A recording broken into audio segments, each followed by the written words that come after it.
Hello दोस्तों, good morning. स्वागत है एक बार फिर से आप सभी का एमजेटी एजुकेशन में। आज है 4 अगस्त और आज की वीडियो में हम लोग देखेंगे 4 अगस्त 2023 से बनने वाले सारे करंट अफेयर के क्वेश्चंस के बारे में। आप लोगों ने कल बहुत सारे फीडबैक दिए, उन फीडबैक्स को ध्यान में रखते हुए बहुत सारे सुधार किए गए हैं। आज की वीडियो देखने में भी आपको काफी ज्यादा कंफर्टेबल और इंटरेस्टिंग लगेगी। तो चलिए बिना देर करते हुए शुरू करते हैं। सबसे पहले कल का क्विकली रिविजन करेंगे। तो कल हम लोगों ने पढ़ा था कि अगस्त 2023 में भौगोलिक संकेत रजिस्ट्री ने भारत के 7 उत्पादों को जीआई टैग दिया हुआ है। इसके अलावा हम लोगों ने कल पढ़ा था कि हाल ही में फुटबॉल के इतिहास में सर्वाधिक आधिकारिक हेडेड गोल करने वाले खिलाड़ी बन गए हैं क्रिस्टियानो रोनाल्डो। इन्होंने 145 हेड से गोल किए हुए हैं। इसके अलावा माइक्रोसॉफ्ट ने दक्षिण एशिया और इंडिया के लिए अपना वाइस प्रेसिडेंट नियुक्त किया पुनीत चंदोक को। और वहीं एडीआर की रिपोर्ट के अनुसार प्रति विधायक उच्चतम औसत संपत्ति के मामले में कर्नाटक शीर्ष पर रहा। और अभी हाल ही में ये ऋषि राज द्वारा लिखी गई पुस्तक कारगिल एक यात्री की जुबानी का विमोचन किया गया। इसके अलावा चाइना ने अभी हाल ही में दुनिया के सबसे बड़े पवन टरबाइन को सक्रिय किया है। यूनेस्को ने इटली के शहर वेनिस को विरासत खतरों की सूची में लाने की सिफारिश की है। इसके अलावा सैन्य नर सेवा का अतिरिक्त महानिदेशक नियुक्त किया गया जनरल अमिता रानी को। और अभी हाल ही में ओपन एआई कंपनी के जो सीईओ है सैम अल्टमैन, इन्होंने word coin crypto project launch किया है। अभी हाल ही में डिएगो गोडिन ने अपने फुटबॉल करियर से संन्यास लेने की घोषणा की है। तो ये थे क्वेश्चन कल के, जिनका आपने क्विकली रिवीजन किया 1 मिनट में। अब बात करेंगे हम लोग आज की करंट अफेयर की, लेकिन उससे पहले एमजेटी ऐप जरूर डाउनलोड कीजिए। इसी पर आपको पीडीएफ और फ्री में क्विज, ई बुक्स वगैरह सब कुछ मिलेगी। जुलाई मंथ की ई बुक आ चुकी है, उनको भी आप ले सकते हैं। तो शुरू करते हैं आज की करंट अफेयर। देखिए, आप लोगों ने कहा था क्वेश्चन छिप जा रहे थे, क्वेश्चन एक साइड में ला दिया गया है बॉक्स में। अब आपको और अच्छा लगेगा। चलिए शुरू करते हैं। हाल ही में किस राज्य में सांस्कृतिक महोत्सव आदि पेरुक्कू मनाया गया? तो आदि पेरुक्कू जो है ये महोत्सव होता है तमिलनाडु का। तमिलनाडु में ये मनाया जाता है दोस्तों। ये तमिलनाडु में मानसून के टाइम पर मनाया जाता है। बेसिकली ये जल संरक्षण पर फोकस्ड है, यानी वाटर कंजर्वेशन पर ये फोकस्ड है। क्या नाम है इसका? आदि पेरुक्कू। अब आदि पेरुक्कू त्योहार ये तमिलनाडु में मनाया जाता है। तमिलनाडु में ही याद होगा आपको मनाया जाता है पोंगल। बहुत ही फेमस होता है पोंगल, इसको आप याद रखेंगे। पोंगल मनाया जाता है, ये मकर संक्रांति के अवसर पर मनाया जाता है। नहीं दिख रहा है, इधर लिख लेते हैं पोंगल। ठीक है, ये मकर संक्रांति के अवसर पर मनाया जाता है। तो फिलहाल यहाँ पर आदि पेरुक्कू के बारे में बात करेंगे। एक सांस्कृतिक महोत्सव है, जुलाई के अंत या अगस्त की शुरुआत में ये मनाया जाता है। ये तमिल माह है, एक आदि है, एक महीना पड़ता है, उसके 18वें दिन को ये मनाया जाता है। क्लियर है? तो कभी कभी जुलाई के अंत में पड़ जाता है, कभी कभी अगस्त के प्रथम में। अब आया है तमिलनाडु। तो तमिलनाडु से रिलेटेड जो पिछले दिनों में क्वेश्चन चर्चे में आए थे, उनको देख लेते हैं। अभी अगर आपको याद हो तो हॉकी एशिया चैंपियनशिप, जिसका टाइटल स्पॉन्सर हीरो को रखा गया है, तो हम लोग कहेंगे हीरो हॉकी एशिया चैंपियनशिप। इसकी इसकी मेजबानी चेन्नई कर रहा है, यानी चेन्नई में ये आयोजित किया जाएगा। और इसके लिए अभी हाल ही में तमिलनाडु के जो सीएम हैं एमके स्टालिन, इन्होंने कार्बन जीरो टर्फ लॉन्च किया था। कार्बन जीरो टर्फ लॉन्च किया था। मैंने आपको इसके बारे में बताया था ना, कार्बन जीरो टर्फ क्या होता है। मैदान को तैयार किया जाता है, ठीक है, हॉकी के अनुकूल बनाया जाता है। तो इस बार ये कार्बन जीरो टर्फ तैयार किया गया है, ठीक है, ये कार्बन मुक्त होगा। इसके अलावा इसका, अच्छा, ये जब आयोजित हो रहा है, इसका मस्कट भी पूछा जा सकता है। मस्कट भी लॉन्च किया गया था। मस्कट है बोमन। क्या है? बोमन। ओके। हॉकी की बात करें तो हॉकी वर्ल्ड कप भारत में ही हुआ था इस बार। कमेंट बॉक्स में मुझे बताओ, जब जनवरी में हॉकी खेला गया, उड़ीसा में आयोजन हुआ, तो उसको जीत करके कौन ले गया? वैसे क्रिकेट विश्व कप भी इस बार भारत ही मेजबानी करने वाला है। अब तमिलनाडु से हम लोग यहाँ पर देखेंगे मैप में। देखिए, मैप में थोड़ा सा इसको डार्क करने का प्रयास किया गया, लेकिन अभी आज देख रहा हूं मैं, अभी कम हुआ है। कोई बात नहीं, कल और डार्क कर दिया जाएगा पेज, जिससे आपको ये क्लियर दिखेगा। ठीक है, तो तमिलनाडु यहाँ पर है, सबसे दक्षिण में है भारत में। चेन्नई में इसकी राजधानी है, चेन्नई इसकी राजधानी है मतलब। नीलगिरी तहर इसका राजकीय पशु है, राजकीय पक्षी है पन्ना कबूतर, राजकीय पुष्प है बचनाग या ग्लोरी लिली। तो देखिए, इसको थोड़ा सा जूम करेंगे तो क्लियर दिखेगा आपको। ये देखिए, Guindy national park, Anamalai tiger reserve, ठीक है, पलक्कड़ दर्रा भी है, भरतनाट्यम, करगट्टम, ओरियट्टम, ये प्रमुख यहाँ के क्या हैं? लोक नृत्य हैं। इसके अलावा चर्चित स्थलों में रामेश्वरम, ऊटी, कन्याकुमारी, कांचीपुरम, ये प्रमुख यहाँ के चर्चित स्थल हैं। अगर आप इंडिया के मैप में देखना चाहोगे लोकेशन, तो लोकेशन आप देखिए, यहाँ पर है तमिलनाडु। ये अपना बॉर्डर शेयर करता है आंध्र प्रदेश से, बेंगलुरु से और केरला से अपना ये बॉर्डर शेयर किया करता है। ठीक है ना, तमिलनाडु। अब तमिलनाडु से एक और क्वेश्चन, एक तो मैंने आपको हॉकी एशिया बताया, दूसरा भी नीति आयोग की एक निर्यात तैयारी सूचकांक आया था। निर्यात तैयारी सूचकांक यहीं पर मैं लिख दे रहा हूं। निर्यात तैयारी सूचकांक आया था नीति आयोग का, तो उसमें यह टॉप किया था। निर्यात तैयारी सूचकांक जब आया था, उसमें यह टॉप किया था। ठीक है, सबसे ज्यादा एक्सपोर्ट करने के मामले में नीति आयोग की ये रिपोर्ट थी, इंपॉर्टेंट होती है, तो इसमें ये टॉप पर रहा था तमिलनाडु। क्लियर है, याद रहेगा। इसके अलावा अगर आपको याद हो तो कल ही मैंने आपको बताया था आथूर पान के पत्ते को जीआई टैग मिला था, आथूर पान के पत्तों को जीआई टैग मिला था, ये तमिलनाडु का ही प्रोडक्ट है। क्लियर है। अब अगला क्वेश्चन देखते हैं। अगला क्वेश्चन है, हाल ही में किस राज्य के मुख्यमंत्री ने अमृत वृक्ष आंदोलन ऐप शुरू किया? अमृत वृक्ष आंदोलन शुरू किया है दोस्तों असम ने। देखिए, अमृत वृक्ष आंदोलन शुरू किया है, साथ ही साथ एक ऐप भी इसका लॉन्च किया गया है, तो इसीलिए दोनों यहां पर लिखा गया है। असम सरकार ने, असम के जो सीएम है हेमंत बिस्वा शर्मा, इन्होंने इसे लॉन्च किया है। यहां पर देख पाएंगे आप, आर्टिकल भी आर्टिकल तो नहीं है, ठीक है, अब आर्टिकल वाला सिस्टम हटा दिया गया, इमेज अब लगवाता हूं जिससे क्लियर आपको दिखे, थोड़ा सा आप पिक्चोरियल माध्यम से समझ सको। ठीक है, चलो, और पूरा विश्वास करो, जो भी डाटा, जो भी करंट अफेयर के क्वेश्चन लिए जाते हैं ऑथेंटिक होते हैं।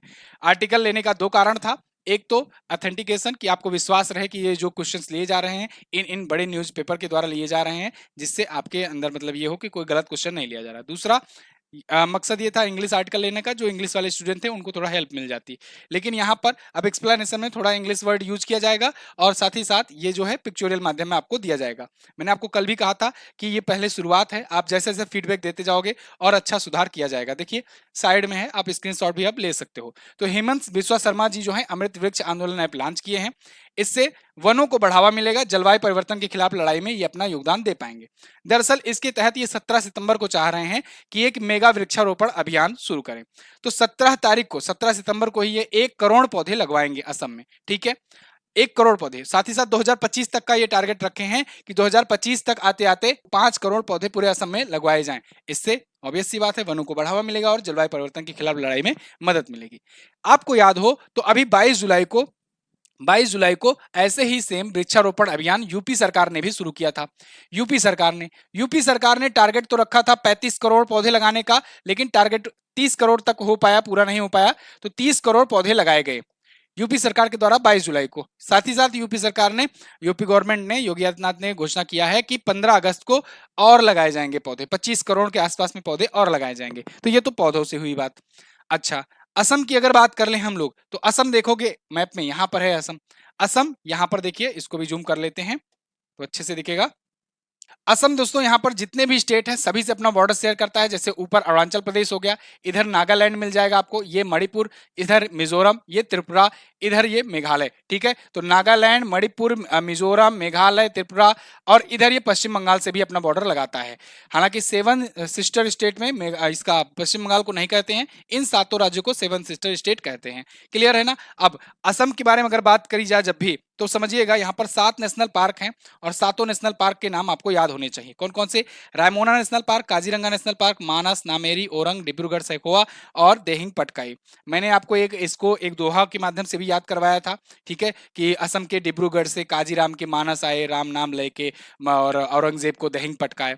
आप में से जिसको भी वो ट्रिक का पूरा डिकोड याद हो, कमेंट बॉक्स में लिख दीजिएगा, उसको आपको हर्ट दे दिया जाएगा, बाकी लोग समझ पाएंगे। ठीक है, इसके अलावा झीलों में अगर बात करें तो डिगबोई झील याद रखना, डिगबोई झील बहुत ज्यादा इंपॉर्टेंट है, क्योंकि सबसे पहला तेल वाला जो है, तेल कहां पर मिला था सबसे पहले भारत में? डिगबोई में ही मिला था। ठीक है, दीपोर, सोन, देहिंग लेक, ये सभी यहाँ की प्रमुख लेक हैं। और यहाँ के सीएम वगैरह के बारे में बेसिक चीजें तो आप जानते ही होंगे। अच्छा, अगर आपको याद हो अभी जल्दी ही तो मैंने आपको बताया था कि ओम बिरला जी जो कि लोकसभा के अध्यक्ष हैं, वो असम में जाकर दिसपुर में यहाँ पर एक विधानसभा भवन का उद्घाटन किए हैं। किसका उद्घाटन किए हैं? विधानसभा भवन का। ठीक है, विधानसभा भवन का उद्घाटन किए हैं, ये भी आप याद रखना। एक सिंग वाला गैंडा यहाँ का राजकीय पशु है, और व्हाइट विंग वुकुडक यहाँ का राजकीय क्या है? पक्षी है। ठीक है, बाकी डिटेल आप यहाँ से देख सकते हो, लोकसभा जिले वगैरह। ठीक है, मैं बढ़ता हूँ आगे। पीडीएफ आपको दे दी जाती है, तो पीडीएफ आप एमजेटी ऐप से डाउनलोड कर लिया करो। देखो, पीडीएफ आपको एमजेटी ऐप पर ही मिलेगी। पीडीएफ आपको एमजेटी ऐप पर मिलेगी, तो आप एमजेटी ऐप जो है इसको डाउनलोड करके रखो। ठीक है, इसको डाउनलोड करके रखो। अगला क्वेश्चन, हाल ही में सरकार ने 1 अक्टूबर से ऑनलाइन गेमिंग पर कितने प्रतिशत जीएसटी लागू करने का फैसला किया? तो देखो, ऑनलाइन गेमिंग पर अब 28% जीएसटी लगाए जाएंगे। जीएसटी का ये जो 5वां टैक्स स्लैब है 28% वाला, उसके तहत इसको ला दिया गया है। ऑनलाइन गेम वगैरह हो, कसिनो हो, ठीक है, ये सभी चीजें अब आएंगी जीएसटी के दायरे में। केंद्र सरकार ने फैसला लिया है कि ये 1 अक्टूबर से लागू किया जाएगा। ठीक है, तो ऑनलाइन गेम आप जो भी खेलते हो, तो आपको 28%, ये होता नहीं है कि ये यस या नो में जवाब दो उसके बाद फिर इतना जीत जाओ। तो सरकार कहा ठीक है जीतो, अब 28% इधर भी थोड़ा सा सरकार देना, ठीक है जीतो, कोई दिक्कत नहीं है। फिलहाल हम लोग बात कर रहे हैं यहाँ जीएसटी की। तो ये वाला जीएसटी जो केंद्र सरकार ने लॉन्च किया है, किसके तहत लॉन्च किया है, तो इसके तहत किसमें संशोधन मतलब करके लॉन्च किया गया है। तो मैंने आपको अगर याद हो तो 4 टाइप से जीएसटी के प्रकार बताए थे। जीएसटी के प्रकार में मैंने आपको एक बताया था एस जीएसटी होता है, एस जीएसटी यानी स्टेट जीएसटी जो स्टेट गवर्नमेंट द्वारा लगाया जाता है। एक होता है सी जीएसटी यानी कि सेंट्रल गवर्नमेंट के द्वारा जो जीएसटी लगाया जाता है। एक होता है यूटी जीएसटी यानी कि जो यूनियन टेरिटरी के द्वारा जीएसटी लगाया जाता है। एक होता है आई जीएसटी यानी इंटीग्रेटेड होता है, तो वो दोनों के द्वारा मिलकर के लगाया जाता है। तो ये जो है, क्योंकि ऑनलाइन गेमिंग भारत में किसी न किसी राज्य में कोई बंदा बैठ के खेलेगा ही, तो इसको सीजीएसटी में, इसको सुधार करने के लिए मतलब टैक्स स्लैब में लाने के लिए सीजीएसटी में और आईजीएसटी में संशोधन किया जाएगा। ये आपसे पूछा जा सकता है, ठीक है। तो ये आईजीएसटी और सीजीएसटी में होगा। अच्छा, जीएसटी आ ही गया है जब, तो हम लोग जीएसटी के बारे में जान ही लेते हैं अच्छे तरीके से। चलो भैया, जीएसटी मतलब कि गुड्स एंड सर्विसेज टैक्स। सबसे पहले तो ये किस प्रकार का कर है, तो अप्रत्यक्ष कर है, इनडायरेक्ट टैक्स है, ठीक है, अप्रत्यक्ष कर है, अप्रत्यक्ष कर है ये। और कब लाया गया था, तो इसके लिए बिल लाया गया था 122वां। याद रखना, बिल पूछा जाता है, बिल कौन सा था, बिल कौन सा था, 122वां। लेकिन ये बिल एक्ट को बना कौन सा वां एक्ट के तहत, यानी कौन सा वां संविधान संशोधन करना पड़ा, तो आप बताएंगे 101वां संविधान संशोधन करना पड़ा जिसके लिए जीएसटी लागू हुआ। जीएसटी लागू कब होता है, ये 1 जुलाई 2017 को लागू होता है। और इसी वजह से 1 जुलाई को हम लोग क्या मनाते हैं, हम लोग जीएसटी दिवस मनाते हैं। जीएसटी लागू करने वाला भारत कौन सा देश बना था, भारत बना था 161वां देश, ठीक है। इसके अलावा अगर आपसे पूछा जाए कि जीएसटी जो है, जीएसटी में टैक्स स्लैब कितने होते हैं, तो इसमें देख लो टैक्स स्लैब कितने होते हैं। मैंने अभी आपको बताया टैक्स स्लैब होते हैं 5। बहुत लोग इसको गलत करते हैं। कौन कौन से होते हैं टैक्स स्लैब, देखो ध्यान से समझो इस बात को। 0%, 5%, 12%, 18% और 28%, ये 5 प्रकार के टैक्स स्लैब होते हैं। बहुत सारे लोग 4 ही प्रकार की टैक्स स्लैब सोचते हैं 0% टैक्स नहीं है तो मतलब 0% टैक्स स्लैब नहीं है। नहीं भाई, ऐसा नहीं है। इसमें भी कुछ ऐसे प्रोडक्ट हैं जिनको 0% टैक्स स्लैब में रखा गया है, मतलब वो जीएसटी के दायरे में आ रहे हैं, उसके बाद भी उसमें कर नहीं लग रहा है। बहुत सारे प्रोडक्ट हैं, जैसे अभी ऑनलाइन गेमिंग हुआ, ये अभी तक जीएसटी के दायरे में नहीं था, अब आया और कहां रखा गया, 28% वाले टैक्स स्लैब में रखा गया। तो ऐसे बहुत सारे प्रोडक्ट हैं जो जीएसटी के दायरे में आ रहे हैं, लेकिन उन पर टैक्स नहीं लग रहा है। 0% टैक्स जीएसटी है, इसलिए उसको 0% टैक्स स्लैब में रखा गया है, अर्थात एक टैक्स स्लैब ये भी है, ठीक है। तो कंफ्यूज मत होना, 5 टैक्स स्लैब है। सबसे पहला राज्य लागू करने वाला असम बना था और लास्ट राज्य बना था जम्मू एंड कश्मीर। इसको मैं ऐसे ही बोल दे रहा हूं, आप लोग इसको लिखने की जरूरत नहीं है, ठीक है। आगे बढ़े, अगला। हाल ही में भारत डायनेमिक्स लिमिटेड बीडीएल ने आकाश का पहला रेडियो फ्रीक्वेंसी सीकर किस एजेंसी को सौंपा, तो दोस्तों भारत डायनेमिक्स लिमिटेड, इसने डीआरडीओ को सौंप दिया है आकाश का पहला रेडियो फ्रीक्वेंसी सीकर। अब ये रेडियो फ्रीक्वेंसी सीकर क्या है, देखिए ये यहाँ पर रेडियो फ्रीक्वेंसी सीकर जो है ये हस्तांतरण कर रहे हैं, मतलब कि दे रहे हैं डीआरडीओ को। एक्चुअली में इसको डिजाइन किया था डीआरडीओ ने ही, लेकिन इसको बनाने के लिए भारत डायनेमिक्स लिमिटेड को दिया था टेंडर कि आप बना करके मुझे दो। बहुत सारे काम होते हैं, इक्विपमेंट होते हैं जो डीआरडीओ अन्य एजेंसियों संस्थाओं से कराता है, ठीक है। जैसे आप बहुत सारे डिफेंस डील वगैरह में देखते हो, एचएएल भी बहुत मदद करता है, बीईएल है भारत इलेक्ट्रॉनिक्स लिमिटेड, वो भी मदद करता है, ठीक है। सब लोग मिलजुल करके काम करते हैं। तो फिलहाल ये डीआरडीओ को सौंप दिया गया है। ये क्या करेगा, ये दोस्तों एक टेक्नोलॉजी इंटेंसिव सब सिस्टम है जो कि मिसाइलों के ऊपर लगेगा। देखिए कुछ इस प्रकार से है, यहां पर देखिए मिसाइलों के ऊपर लगेगा। और ये काम क्या करेगा, ये काम ये करेगा कि टर्मिनल चरण में ही, टर्मिनल स्टेज में ही ट्रैकिंग के लिए ये काम करेगा, टारगेट को ट्रैक करने के लिए काम करेगा। टारगेट कैसा, सतह से हवा में मार करने वाला, यानी कि surface to air, surface to air, S to A मार करने वाली जो मिसाइलें होंगी, साथ ही साथ air to air, A to A जो मिसाइलें होंगी, उन मिसाइलों में इसका यूज किया जाएगा आगे, जिससे उनको टारगेट को लक्ष्य में लक्षित करने के लिए ये काम आएगा, ठीक है। तो डीआरडीओ ने डिजाइन किया है और हैदराबाद में ये बीडीएल के द्वारा बनाया गया है, यानी भारत डायनेमिक्स लिमिटेड के द्वारा। भारत डायनेमिक्स लिमिटेड की बात करें तो 1970 में स्थापित हुआ था, हैदराबाद में हेडक्वार्टर है। इसके अध्यक्ष कौन है, या कहें एमडी और सीईओ कौन है, कॉमोडोर सिद्धार्थ मिश्रा। इसके अलावा इसका मोटो क्या है, ये पूछा जा सकता है आपसे, तो आप बताएंगे the force behind peace, the force behind peace. अच्छा, डीआरडीओ की बात आई है, डीआरडीओ के बारे में जान लो। Defence research and development organisation, 1 जनवरी 1958 को इसकी स्थापना हुई, ठीक है। और इसके बाद वही समय नासा भी स्थापित किया गया था। 1958 को इसकी स्थापना हुई। इसके बाद इसका इसका हेडक्वार्टर दिल्ली में है। अध्यक्ष कौन है? समीर वी कामत। कौन है? समीर वी कामत। अगला, हाल ही में किसके द्वारा लिखी गई पुस्तक हाउ प्राइम मिनिस्टर डिसीजन, इसका विमोचन किया गया? तो हाउ प्राइम मिनिस्टर डिसीजन का विमोचन दोस्तों किया गया है। ये किसके द्वारा लिखा गया है? नीरजा चौधरी के द्वारा। ये इंदिरा गांधी जी के ऊपर लिखा गया है। इंदिरा गांधी जी के ऊपर ये पुस्तक लिखी गई है। इंदिरा गांधी का नाम जब भी आए तो आप समझ लीजिएगा, 2 पॉइंट आपको याद रखना है। एक तो पहली महिला, पहली और इकलौती महिला प्राइम मिनिस्टर भारत की, इकलौती महिला प्राइम मिनिस्टर, ठीक है, ये याद रहेगा। बहुत अच्छा। इसके अलावा जब इन्होंने प्राइम मिनिस्टर का पद ग्रहण किया था, यानी कि जब पद संभाला था, तो वो टाइम था, वो दिन था 24 जनवरी। 24 जनवरी 1966 को ये सबसे पहले पद पद यानी कि ग्रहण की थी, पहली बार पीएम बनी थी। जब ये पीएम बनी थी तो इसीलिए 24 जनवरी को मनाया जाता है। राष्ट्रीय बालिका दिवस मनाया गया। राष्ट्रीय बालिका दिवस मनाया गया, याद रहेगा। गर्ल चाइल्ड डे, ठीक है, नेशनल गर्ल चाइल्ड डे मनाया गया जब इन्होंने पहली बार प्राइम मिनिस्टर पद की शपथ ली थी। क्लियर। अब इंदिरा गांधी जी की पर बात करते हैं। ये उनके ऊपर पुस्तक लिखी गई है हाउ प्राइम मिनिस्टर डिसीजन, उनके डिसीजंस पर यह पुस्तक लिखी गई है, ठीक है। अब आप मुझे कमेंट करके बताओगे कि देखो, ऑपरेशन ब्लू स्टार इन्होंने चलाया था, जिसकी वजह से जिसका खामियाजा भुगतना पड़ा। 1984 में ऑपरेशन ब्लू स्टार चलाया गया था, जिनका खामियाजा भुगतना पड़ा कि इनकी हत्या कर दी गई, ठीक है, इन्हीं के सिक्योरिटी गार्ड के द्वारा। आपको कमेंट करके मुझे बताना है कि ये किस नंबर की प्राइम मिनिस्टर थी, किस नंबर की प्राइम मिनिस्टर थी ये, कमेंट करके बताइए जरूर। ये पूरी डिटेल्स है, स्क्रीनशॉट लेना चाहो तो ले सकते हो। मैं बढ़ता हूं आगे।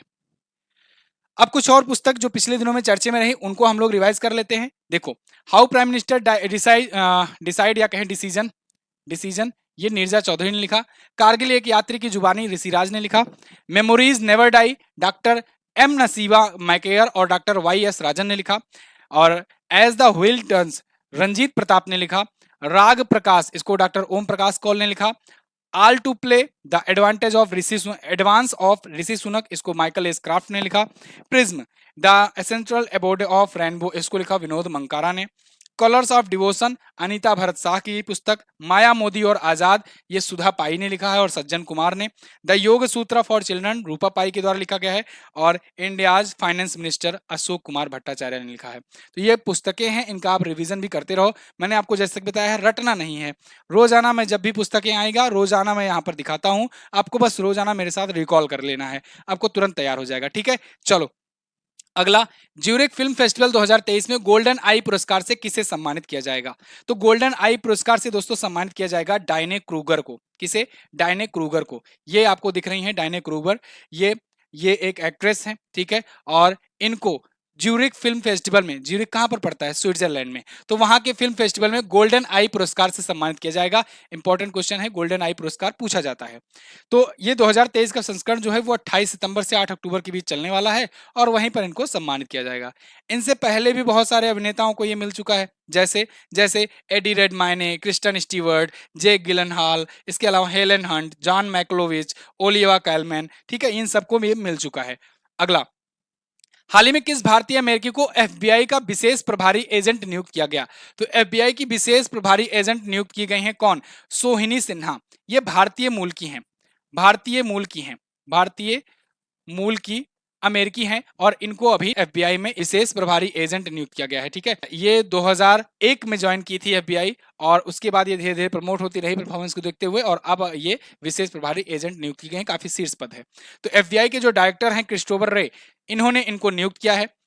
एफबीआई की अगर बात करें तो फेडरल ब्यूरो ऑफ इन्वेस्टिगेशन है, ठीक है। जैसे भारत में सीबीआई है, वैसे ही एफबीआई वहां पर काम करती है। हालांकि एफबीआई को और ज्यादा पावर मिली है। एफबीआई जो है ये 1908 में स्थापित हुआ था। अमेरिका की बहुत बड़ी एजेंसी है, पुलिसिंग एजेंसी है।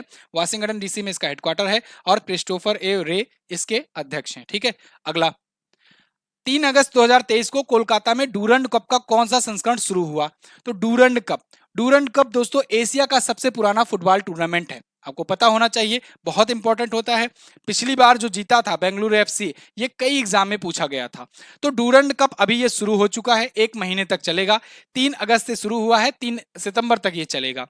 इसका कौन सा संस्करण है इस बार? ये है 132वां संस्करण। एक्चुअली में इसकी शुरुआत हुई थी 1888 से।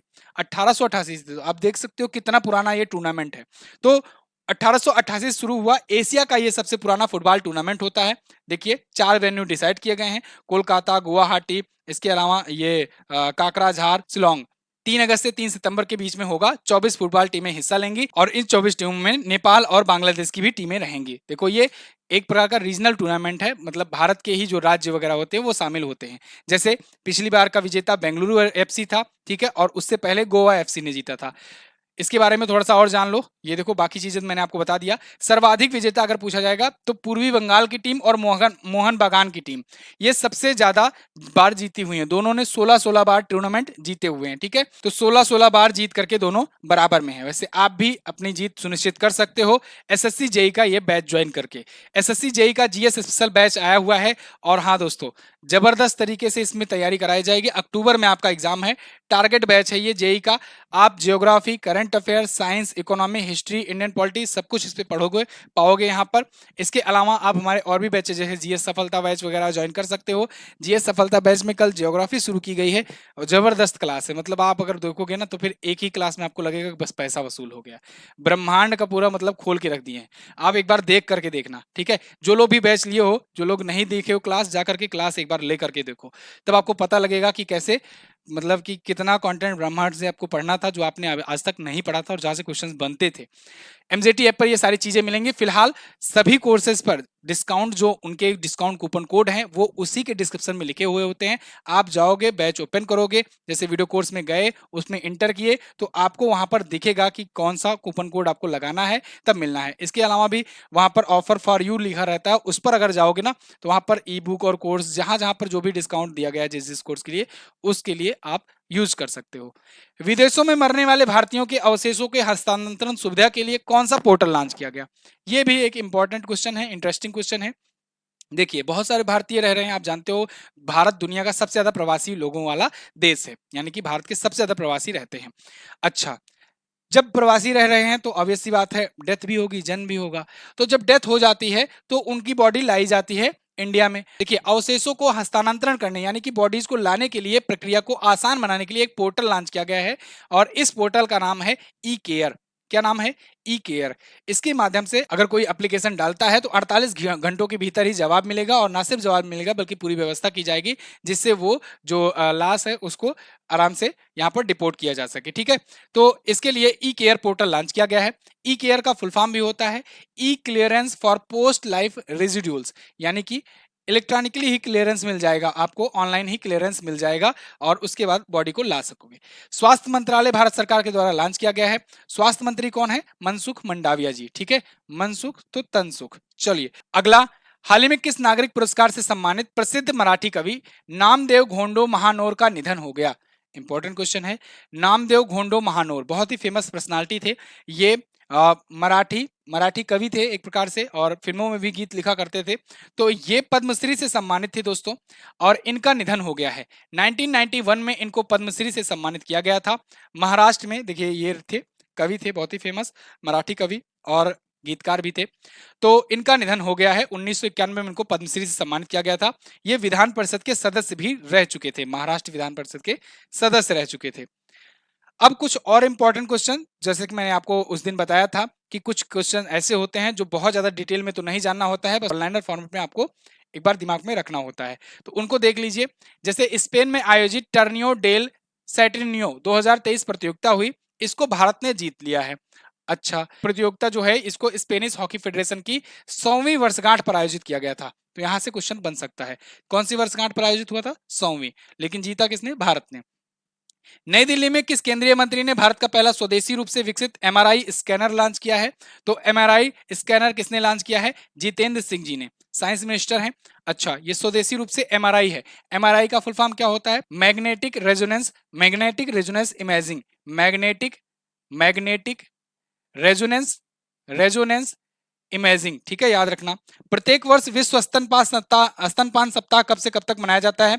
तो वर्ल्ड ब्रेस्ट फीडिंग वीक जो है ये 1 अगस्त से 7 अगस्त के बीच मनाया जाता है, और इसकी थीम आपको याद रखना है, let's make breast feeding and work work, ठीक है। तो याद रखना ये है इसकी थीम। तो ये थे आज के करंट अफेयर के क्वेश्चंस। एक रिक्वेस्ट है आपसे, अगर वीडियो पसंद आती है, इंफॉर्मेटिव लगती है, अगर आपको हमारा समझाना पसंद आता है, तो वीडियो को प्लीज लाइक कर दिया करो और आप शेयर जरूर कर दिया करो। इस नए फॉर्मेट को शुरू किया गया है आप लोग के लिए, तो आप लोग इसको ज्यादा से ज्यादा तक शेयर करो, जिससे इस सीरीज की पॉपुलैरिटी और बढ़े, और लोगों को भी आपको इसके बारे में पता चल सके और मेरा भी मोटिवेशन बढ़ सके।